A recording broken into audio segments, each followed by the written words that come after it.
दूसरा जो मेजर जो सेक्टर है जिसमें यह हुकूमत समझती है कि पाकिस्तान बड़ा लीप फॉरवर्ड बड़ी तेजी से तरक्की कर सकता है, वो इंफॉर्मेशन टेक्नोलॉजी और इंफॉर्मेशन टेक्नोलॉजी के enabled services, IT and IT enabled services.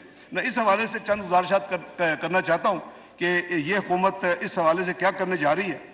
IT और आईटी एनेबल्ड सर्विसेज मईशत की सबसे तेजी से तरक्की करने वाले शोबों में से एक है और इसकी एक्सपोर्ट में नुमाया और इनकी बरामदात में नुमाया हिस्सा है।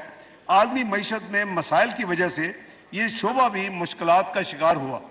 फिर भी हमें यकीन है कि ये शोबा आने वाले सालों में इंजन ऑफ ग्रोथ साबित होगा इंशाअल्लाह। पाकिस्तान अपना कारोबार करने वाले फ्रीलांसर्स के एतबार से दुनिया में दूसरे नंबर पर है। जनाब स्पीकर, ये बड़ी इंपॉर्टेंट मैं आपको इंफॉर्मेशन शेयर कर रहा हूँ। फ्रीलांसर्स के हवाले से Pakistan IT and IT enabled services में दुनिया के दूसरे नंबर पर रिकॉग्नाइज हो रहा है।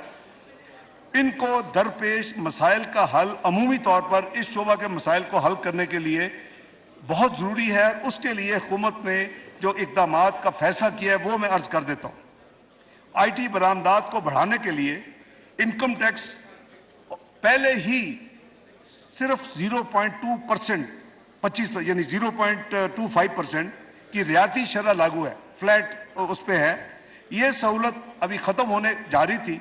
इस सहूलत को 30 जून 2026 तक जारी रखा जाएगा और ये एग्जम्पशन 3 साल के लिए मजीद इसको तोसी दी जा रही। फ्रीलांसर को माहाना सेल टैक्स गोशवारे जमा करने की दुश्वारी का सामना करना पड़ता था। कारोबारी माहौल में आसानियां पैदा करने के लिए $24,000 तक सालाना की एक्सपोर्ट पर फ्रीलांसर को सेल टैक्स रजिस्ट्रेशन और गोशवारों से एग्जम्प्ट करार दिया जा रहा है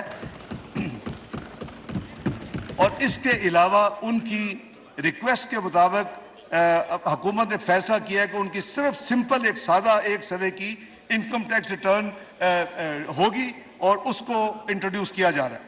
जनाब speaker, IT and IT enabled service providers को इजाज़त होगी कि वो अपनी बरामदात यानी एक्सपोर्ट की 1% की बराबर, यानी अगर 100 मिलियन है तो 1 मिलियन के बराबर सॉफ्टवेयर और हार्डवेयर बगैर किसी टैक्स के इंपोर्ट कर सकेंगे।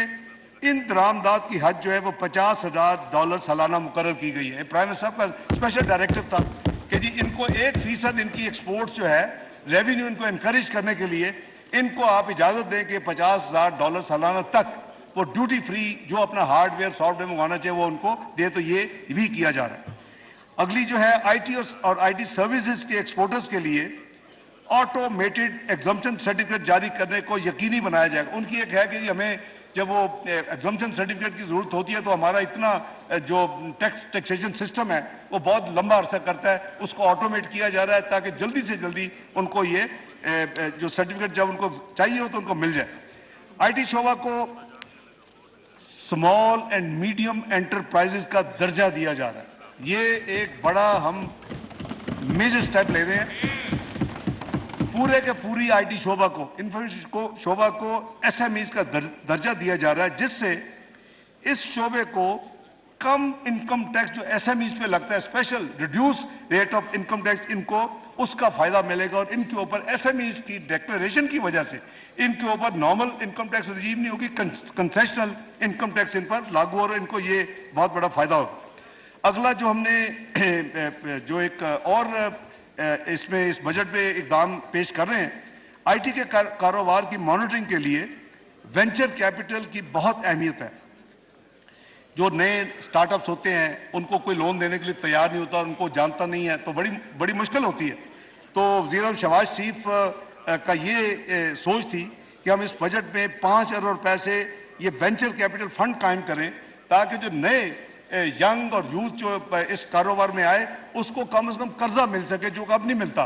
तो 5 अरब मुख्तस किया जा रहा है इस बजट में इस काम के लिए, venture capital fund for IT. जनाब स्पीकर, इस वक्त इस्लामाबाद कैपिटल टेरिटरी की हदूद में आईटी सर्विसेज पर जो सेल टैक्स इस वक्त 15% है, 18 नहीं है, 15% है। इसको मजीद कम करके सिर्फ 5% किया जा रहा है, 15% से 5% किया जा रहा है। आईटी के शोबों में कर्जा जात की फराहमी को तरगीब के लिए बैंकों को इस शोबा में 20% के रियायती टैक्स का इस्तेफादा हासिल होगा। मैं एक्सप्लेन कर देता हूँ कि जो आईटी के शोबे को यानी प्रमोट कर रहे हैं कि अगर इस शोबे को बैंक जो हैं वो कर्जा देंगे तो उनका जितना टैक्स बिल होगा उसमें उनको 20% रियायती टैक्स का उनको एक स्पेशल कंसेशन मिलेगी, वो सिर्फ 20% उसको एग्जम्पशन उसमें होगी जी। लास्टली, अगले माली साल में 50,000 आईटी ग्रेजुएट्स को प्रोफेशनल ट्रेनिंग देने के लिए स्कीम तैयार करके उसको रोल आउट किया जा रहा है।